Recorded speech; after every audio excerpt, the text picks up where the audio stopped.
Revolt করেছেন, এটা কে না জানে? উই রিভল্ট এই শব্দ উচ্চারিত হয়েছিল জিয়াউর রহমানের কণ্ঠ থেকে, এটা কে না জানে?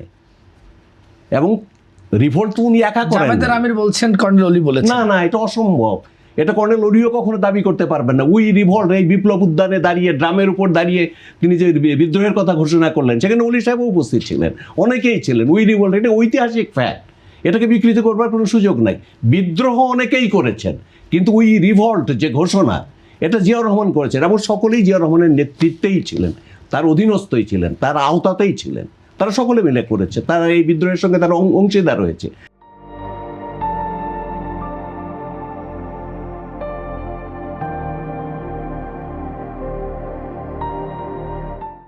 কিন্তু তিনি বিদ্রোহ করেছেন তা না, বিদ্রোহ করেছিলেন জিয়াউর রহমান তার নেতৃত্বে। এবং অলি আহমদ সাহেব অনেকবার উনিকে কথা বলেছেন, টেলিভিশনে কথা বলেছেন, টকশোতে কথা বলেছেন। তিনি বলেছেন আমরা যা করেছি জিয়াউর রহমানের নেতৃত্বে করেছি।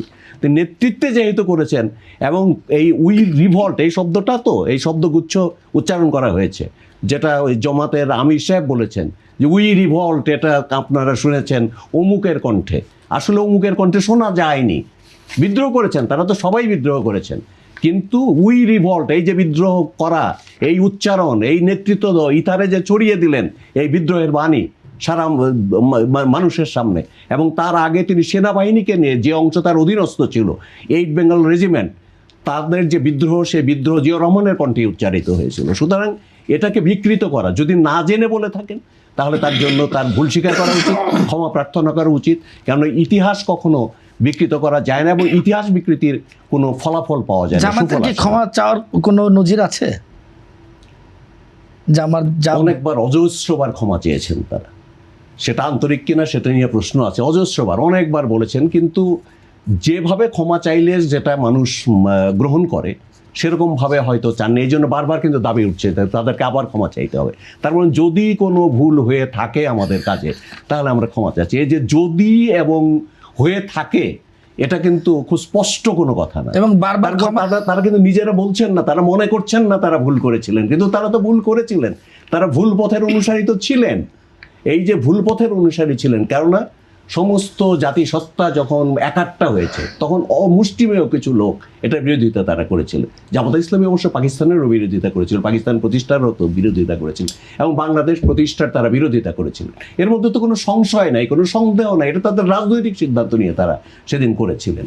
তো সুতরাং এটা তারা এখন যদি তারা বলেন যে যদি কোনো ভুল হয়ে থাকে, তারা আবার একটা যুক্তিও দাঁড় করান যে আমরা ধারণা করেছিলাম যে এই দেশ স্বাধীন হলে ভারতীয় আধিপত্যবাদের বলয়ে ভুক্ত হয়ে যাবে, সেই কারণে আমরা একটা ভূমিকা নিয়েছিলাম। এই জন্য যদি, কিন্তু, বাট, ইফস এবং নানান রকমের শর্ত জুড়ে দিয়ে বলা, তার মধ্যে কিন্তু আন্তরিকতার ঘাটতি আছে। আপনার বলতে হবে একটা দেশ স্বাধীন হয়েছে, সেই স্বাধীন দেশের আপনার নাগরিক, সে গর্বের সঙ্গে আপনি কেন বলতে পারছেন না যে আমি ভুল করেছিলাম, কিন্তু বাট আমি এই স্বাধীন দেশের নাগরিক, এই দেশের স্বাধীনতা, সার্বভৌমত্ব সব কিছু আমি মেনে নিচ্ছি।